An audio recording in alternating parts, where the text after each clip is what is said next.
It's been so long at this point that even Team Fortress Classic got an update through Half-Life. You can now play the game with a glorious widescreen field of view. Fancy.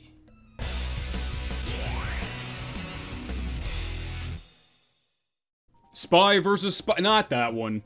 The Team Fortress Classic Spy versus the Team Fortress 2 Spy is going to be a very interesting comparison. If you're more familiar with the TF2 Spy, which I assume most people are, then the core things that make the Spy are still present in Team Fortress Classic. He disguises and he backstabs. Those key unique features that make Spy the class he is were there from the beginning. But basically everything else is different. It's weird how he could feel so similar and not the same at all. So it'll make for a fun video at least, pitting them up against each other. Though the two spies did briefly interact in the comics, where the TF2 Spy was even fooled by the Team Fortress Classic Spy's disguise, before he gets punched in the face by a bloody stub.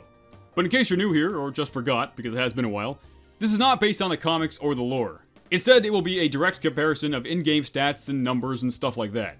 And while I do frame this as a versus, because it's just more fun that way, this is ultimately meant to be more of a comparison of how the class evolved between games. So just don't take that part overly seriously, okay? In the blue corner, we have the original man of a million faces. I wouldn't turn your back to him for even a second. The TFC Spy.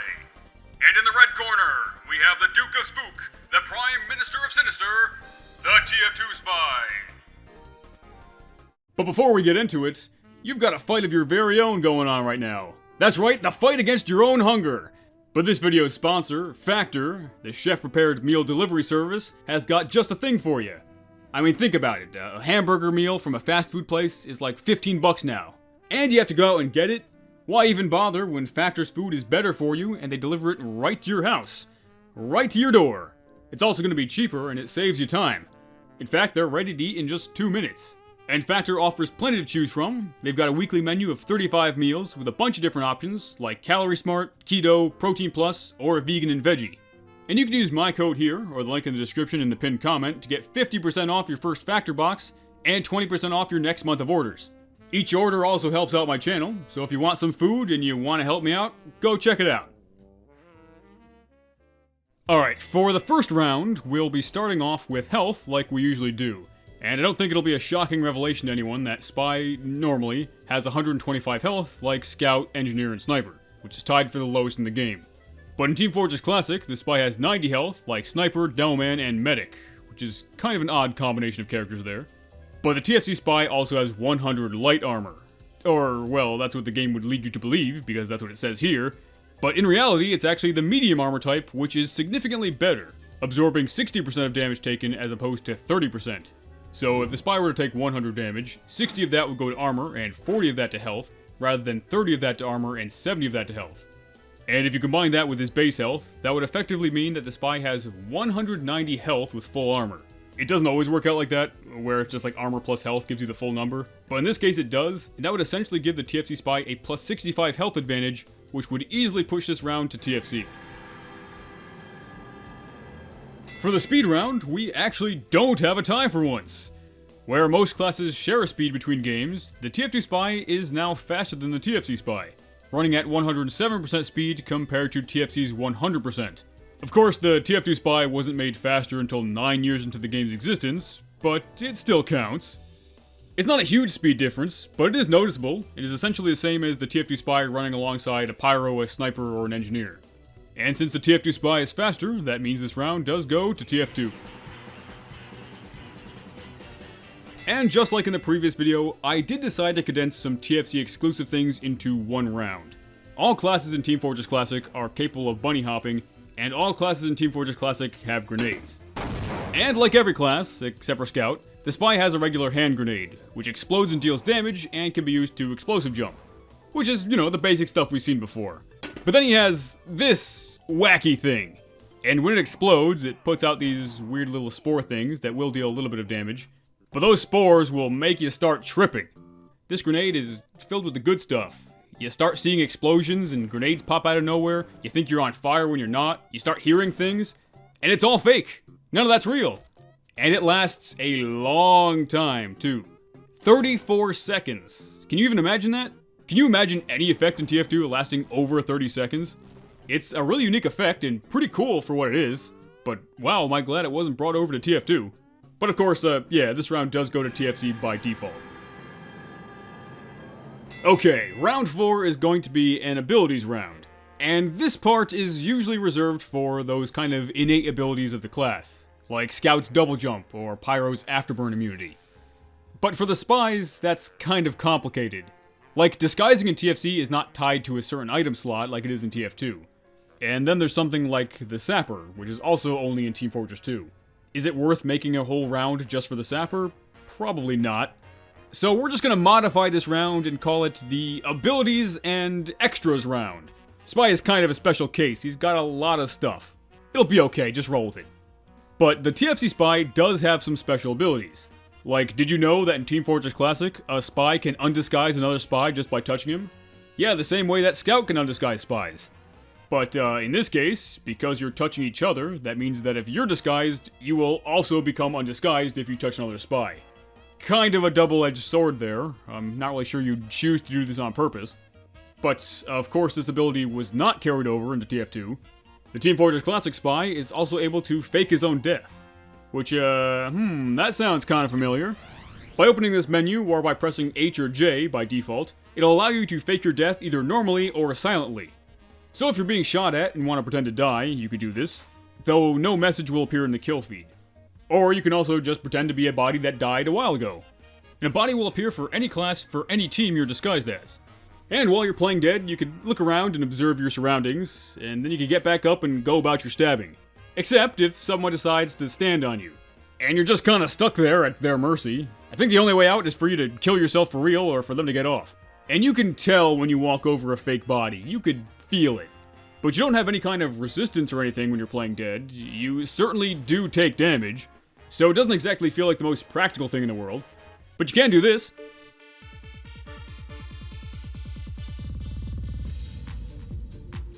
And in TF2, Spy can't fake his death, by default, but he can turn invisible, which you cannot do in Team Fortress Classic. Of course, the Invis-Watch allows Spy to turn invisible for up to 10 seconds, recharges on its own or with ammo, and while you're cloaked you take 20% less damage and have reduced debuff time. The TF2 Spy also has the Sapper to disable and damage engineers' buildings, which also doesn't exist in TFC. But the TFC Spy does have the nail gun though, which I think we can also throw into this round. Like the nail gun for Scout and Sniper before this, the nail gun for Spy is a pretty bad weapon. It fires fast, but it's a projectile weapon with low damage. It can be decent for destroying stationary targets like buildings, but Spy has a better way to deal with sentries, so there's not really much to say here. And, okay, what we're comparing this round is kind of arbitrary, but these characters have such different tools that there's not many one-to-one comparisons to be making here. I mean, even something like the Dead Ringer functions extremely differently from the Feigned Death in TFC. I'm sure it was based on that, but it's a very different thing. But anyway, which class has the better abilities and extras? It's basically between the ability to undisguise other spies and fake your death, or the ability to go invisible and sap buildings. And yeah, it's pretty obviously the second one. Being able to go invisible is a pretty huge deal. There's no getting around that. And then, I wanted to compare disguises separately because they are directly comparable.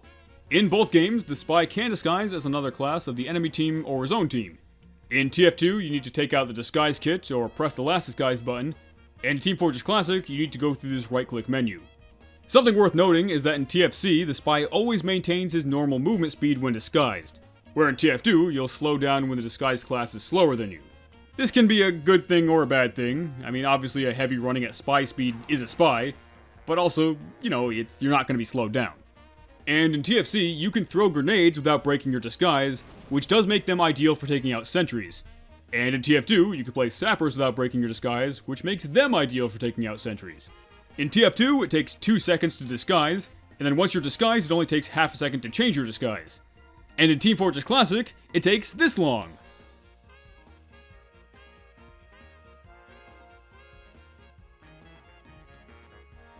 And yes, I did make you sit through that whole thing. That is 8 seconds. That's as long as an Uber charge lasts in its entirety. Have I mentioned that that was 8 seconds? It takes 8 seconds to disguise. And oh yeah, if you attack at all during that duration, you have to do it all over again. I don't know if this was a game limitation or something, or if they chose that specifically, but 8 seconds is a really, really long time to do something that's so integral to the spy as a class. I can't even imagine how that would be in TF2. Like, yeah, you can run at normal speed when disguised as a demo man, but it's gonna take you the entire match to make one disguise. Yeah, TF2 wins. Okay, round 6, the Tranquilizer versus the Revolver. In the past, I've usually done melee weapons first when it came down to the actual weapons, but I'm gonna save that for last, for reasons that I assume are fairly obvious for Spy. And I'm sure most of us at this point are probably aware that the Tranquilizer was gonna be in TF2, but was cut in development, so now we have to compare it to the Revolver. Presumably, the TF2 version would have acted very similarly to how it does in TFC, where it fires a projectile that on hit slows down the target's movement speed, and even more annoyingly, it slows down their mouse movement speed, so you turn slower. And in Team Fortress Classic, this effect will last a little over 15 seconds. Not quite as bad as the hallucination grenade, but that is still a long time. And compared to some other TFC weapons, the projectile is decently fast, but still pretty hard to hit on a moving target. But it's the firing rate that is incredibly slow. It doesn't have to reload, but only fires about every 1.54 seconds. For comparison, the Revolver fires every half second and holds 6 shots before it reloads. And while the Tranquilizer dart does deal the same damage at any range, that damage is only 18. But it's also not really a weapon meant for killing. In Team Fortress Classic, it's just one weapon among many that the Spy has. But when you do compare it to the Revolver, this is how the Tranquilizer stats would look when directly translated into TF2. And while it would still be obnoxious to be hit by, I just can't see this being very good at all. So the Revolver wins. And now round 7 is going to be the double barrel shotgun versus the Revolver again, I guess. The TFC Spy literally has double the damage dealing weapons that the TF2 one does, and that's not even counting grenades. So I feel like we kinda have to reuse the Revolver here. And besides, I think it's more interesting to compare it to the shotgun than it is to the Tranquilizer. But yeah, if you've never played Team Fortress Classic before, it might be a bit surprising that the Spy straight up has a shotgun. And just wait till you see Medic. And the shotgun that the Spy does have is the better of the two in the game, which is the double barrel shotgun that we've seen before on Heavy and Soldier. And when I compared the double barrel shotgun to the TF2 shotgun the first time, I thought the TF2 shotgun was better. Its close range damage is much higher, and that's usually what you're going to be looking for with a shotgun. But when I reevaluated it for Soldier versus Soldier, I wasn't so sure about that decision. The double barrel shotgun might deal less damage up close, but it does hold 2 more shots, it reloads a lot faster, and it deals much better range damage because it lacks both ramp up and fall off like every weapon in TFC. So in that video I ended up changing it to a tie because each excel at different things. But now we're comparing a shotgun to a Revolver. Is that fair? It doesn't really sound fair. But it is the Revolver that deals more close range damage, dealing 60 at point blank compared to the shotgun's max of 51. The Revolver also fires a solid 45-ish% faster, and it reloads all 6 of its shots in about 1.2 seconds compared to the shotgun, which takes 3.3 seconds to reload all 8. And when we put both up against a 100 health target at close range, both will kill in 2 shots, with the Revolver taking about 0.53 seconds and the shotgun taking about 0.73 seconds. From the start of the bridge, the Revolver still takes 2 shots, where the shotgun now takes 3 shots in 1.42 seconds. And from the middle of Two Forts Bridge, the Revolver now takes 4 shots in 1.55 seconds, and the shotgun takes 4 shots in 2.12 seconds. And going into this, I was really expecting the Revolver to be outright outclassed by the shotgun in TFC, which even deals decent damage at range. But the Revolver is putting up a solid fight against the shotgun. However, I don't know if just looking at the numbers here really paints a full picture. I mean, these demonstrations, of course, are just against a stationary target. A shotgun firing more pellets is going to make it easier to consistently land, especially from a distance, because consecutive shots with the Revolver are going to be less accurate. We realistically can't expect the TF2 Spy to have perfect aim at longer ranges, because the Revolver is designed to have bullet spread for a period after each shot. The double barrel shotgun also has spread, but it's firing a bunch of pellets. You don't need them all to connect, where with the Revolver, it is 1 or nothing. And I think that means that I am gonna go with the shotgun. By just a tiny amount, just a hair. I am curious to see what everyone else thinks for this one, because I was thinking about it for a while, and I just think that the consistency of firing multiple pellets at a time is worth a little bit more here. And that brings us to our last weapon round. The knife and the knife. Yeah, finally, a TFC class that doesn't use the crowbar. For a small recap, the crowbar stats would look like this if it was in TF2, and it's just terrible. It swings really fast, but it only deals 18 damage. For comparison, the TFC Spy's knife also swings really fast, but deals double the damage of the crowbar at 36, which is still less than the TF2 knife's 40. However, in this instance, losing 4 damage for swinging at double the speed is more than a fair trade-off. In fact, when it comes to face stabbing, the TFC knife will kill in half the time that the TF2 one does. Though of course the main gimmick with both knives is that they will instant kill from the back. In TF2, a backstab will deal double the target's current health and also always crit, effectively being 6 times the target's current health and always be a guaranteed kill. And in Team Fortress Classic, a backstab will deal 150 damage and always ignore armor, making it a guaranteed kill. If you really wanted to, you could say, oh, well, 150 damage isn't enough to kill every class in TF2, but I think it'd be more fair to say that it's just an instant kill in both. I don't think there's really a need to make a distinction there. And from there, you would think that the super fast firing speed of the TFC knife would give it an easy victory, but no. We didn't talk about backstab radius, because in TF2, it is a full 180 degrees behind the target. Even from the side, this will be a backstab. In TFC, it is not going to be a backstab. I don't know what the radius exactly is in TFC, but it is not that big. In fact, sometimes things that really seem like they should be a backstab aren't backstabs. So not only is the radius a lot smaller, it's also more finicky in general. But even if it was more consistent, having a larger radius is still a big deal. It's usually really not going to matter how fast you could swing your 36 damage knife. What you're looking for is the backstab. And if this knife wasn't unlocked in TF2, nobody would use it. You're never going to want to purposely make it more difficult for yourself to get backstabs for no real substantive gain. So even with the knife being a straight upgrade to the crowbar, TFC still can't win a melee round. And now it's time for the final round, the 1v1. And this is going to be kind of complicated. The Team Fortress Classic Spy is generally more combat oriented than the Team Fortress 2 Spy, which you think would give him an obvious advantage in a one-on-one. But we have seen that the TF2 Spy holds his own pretty well here, with the Revolver going up against the shotgun better than expected, and the TF2 knife winning its round. But they're such different classes overall. And then things like disguising and feigning death and invisibility are really non-factors in a one-on-one duel.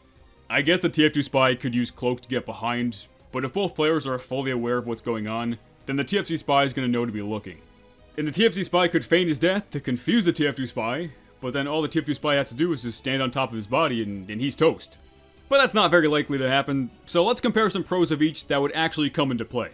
The TFC Spy could take more damage with his armor, he has grenades, he could bunny hop, and the shotgun has no damage fall off. The TF2 Spy runs a bit faster, his revolver deals more close range damage, and it will be easier for him to get a backstab. In fact, the fastest time the TFC Spy could kill the TF2 Spy would be instantly with a backstab, and the fastest time the TF2 Spy could kill the TFC Spy would be instantly with a backstab. Alright, that's case closed, it's a tie. Now, unfortunately, they can't backstab each other at the same time, though that would be quite interesting to see. And if there was a close-range tussle between the two of them, the TF2 Spy is far more likely to get a backstab. But when it comes to their other weapons, we can actually use some stand-ins. Like in TFC, we know that a sniper with armor effectively has about the same health as a spy would in TF2. So we know that it's possible that he will die instantly from a grenade if it's right at the center, or from 3 shots at point blank from the shotgun, which would take about 1.42 seconds. And in TF2, we could use a 190 health soldier, and we know that it would take 1.5 seconds and 4 shots for the revolver at point blank. But if we add just a little bit of distance between them, it starts to take more than 4 shots. Where in TFC, it's still killing in 3. So, who is gonna end up winning? I'm gonna have to say that this time it's gonna be Team Fortress Classic.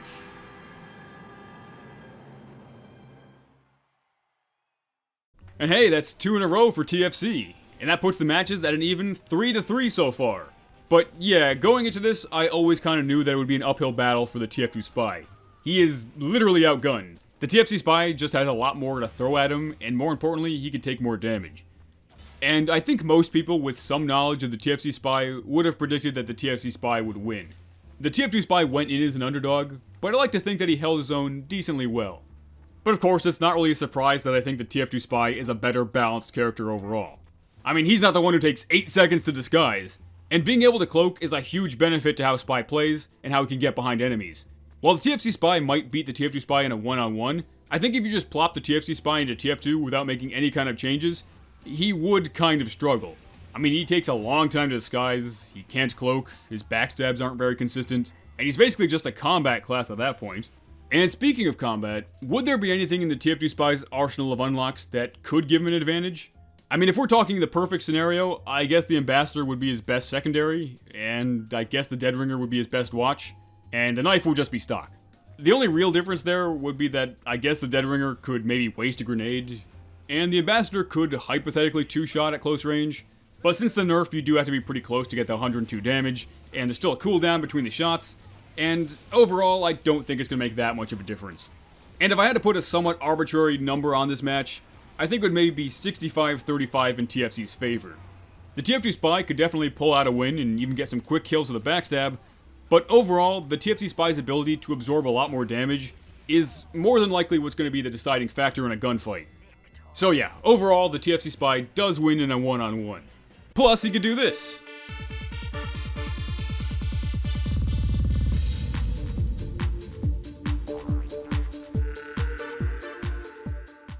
And anyway, thanks for watching. I know it's been a long time since the last one, but I will try my best to get the next one out sooner, and more videos out in general. I've just been super busy lately, and I need to get back on track. So thanks again, and a special thanks to my patrons like Varric, Captain Forex, Eggox, Colonel, Probably Vinegar, Caponicus, Kelso the Pirate, Pilsman's Fox, Some Crazy Idiot, Ozond, Evil Toaster, Salt God, Lavi, Taupe, Time Consuming, Man344, Noblin46, and Melodici.